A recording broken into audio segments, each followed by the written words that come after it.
Hello. I'm not sure if you've heard of this yet, but apparently Everdrives use a 3.3 volt flash, and most of them improperly set up the flash such that when it is working with a 5 volt power supply, such as on the Genesis, it can cause damage to both the Genesis and the Everdrive card itself. So I'm taking a look at mine today because mine is completely fake. It has no labels or numbers on it, and it came with a bunch of ROMs on the cartridge, which is definitely a no-no. So it's one of those multi-carts that was just like randomly on Amazon, and there doesn't appear to be any more. So it just showed up temporarily. And I'm going to see what's inside it today.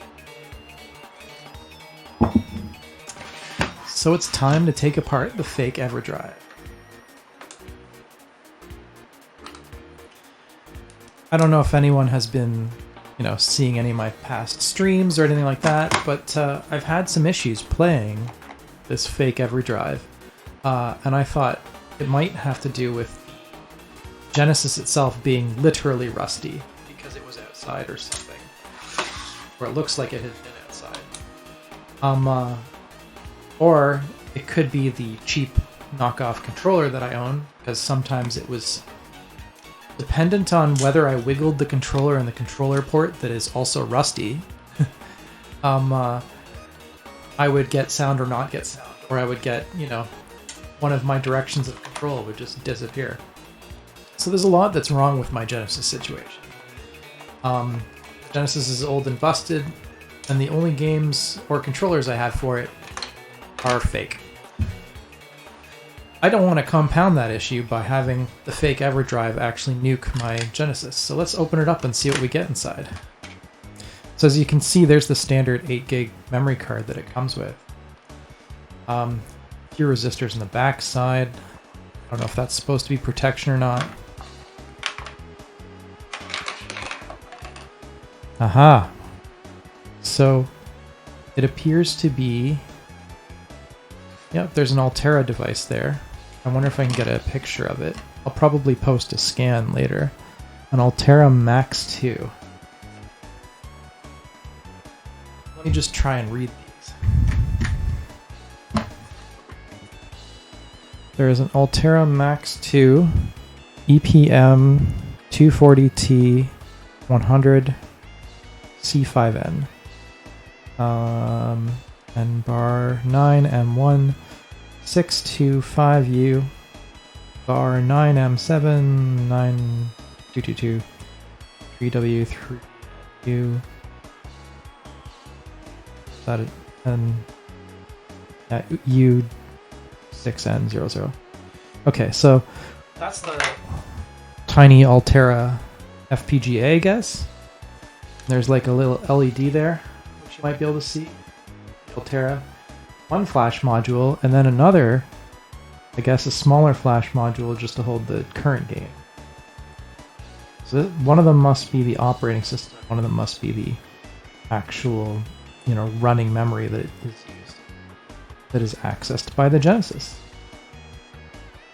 Of course, they have the 3 volt button cell that's not even completely in the socket there, so that's interesting. It must have jostled in transit. So, let's take a look here. What kind of... The flash RAM is faded. It says M29W6 for something FT. 70N6 blanks 99 AML V5. So, is this the M29 that the article is talking about? I don't know. Actually, it looks pretty much identical to the one that I'm going to post a screenshot of. The Altera chipset looks identical too. But the rest of the board is almost completely unpopulated. This is one of those fake boards that's like... Let's see if it's actually on the site. Let's scroll down this site to see the fake ones. Those are all the real Everdrives. What are the fakies? Everdrive N8, Super Everdrive, SD2S, which apparently, oh, sorry. Apparently the SD2S does it right. S150 in one, never use again. Oh yeah, that thing was pretty rough. S401, Neo Geo 161 in one, avoid. Yeah, it's not listed. So let's go back to the Everdrive, the original Genesis Everdrive that mine looks most like.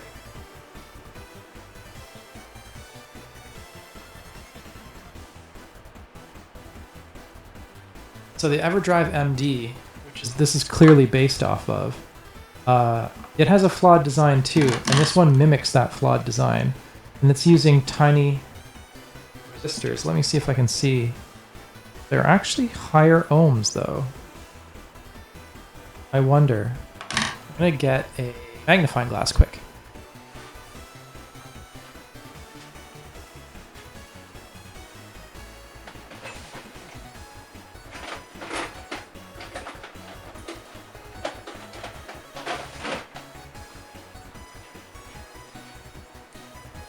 This is the loop out of my helping hands. And I don't know if it'll help the camera see it because they're so tiny. With those little resistors.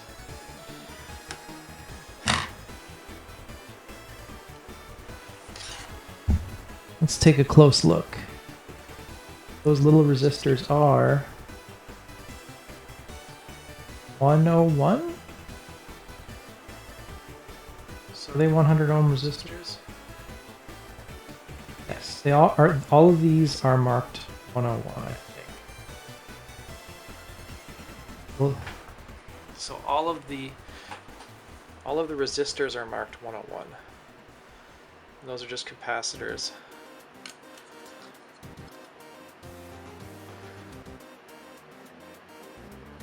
Same for the other side. They're all marked 101.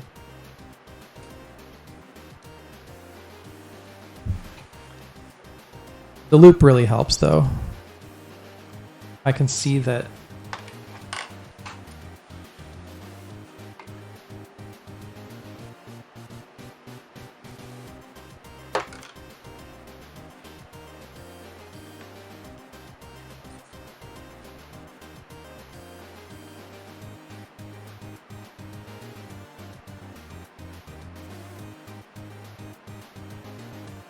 that's really simple. Like, that's all you get. So there's no protection for the flash circuit that's 3.3 volts. And there's no protection for the Genesis either.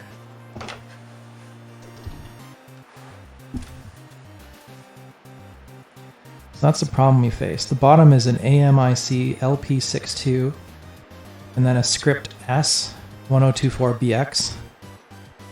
So I think it's the main RAM's more than 1 meg, so that might be a flash used for something else. So I think the flash that the Genesis accesses is the M29, and the 1024BX, whatever that is probably just for the operating system. There's some unpopulated parts on the board. Yeah, this is really basic. It's like they cut down the Everdrive to its most basic parts, leaving in the flaws of the original. So this could nuke your Genesis. It's, according to the author of the article, it's a use sparingly. But considering this is the only thing I have to use for my Genesis, I might cause problems if I continue to use it. So maybe we can see if we can do something about fixing these. Like 100 ohms is apparently not enough to bring it in spec. I wonder if a higher resistance would bring it in spec. Anyway, that's it. I just wanted to take a look inside this. I was pretty certain that it was going to be garbage, and it is. But it does work pretty well, so I hope I can salvage it. But maybe this is the justification I need to, you know, pay $200 to buy one of those Sega Sega CD emulation carts, the Mega SD or whatever. Thing looks pretty good. Well, that's all. Bye for now.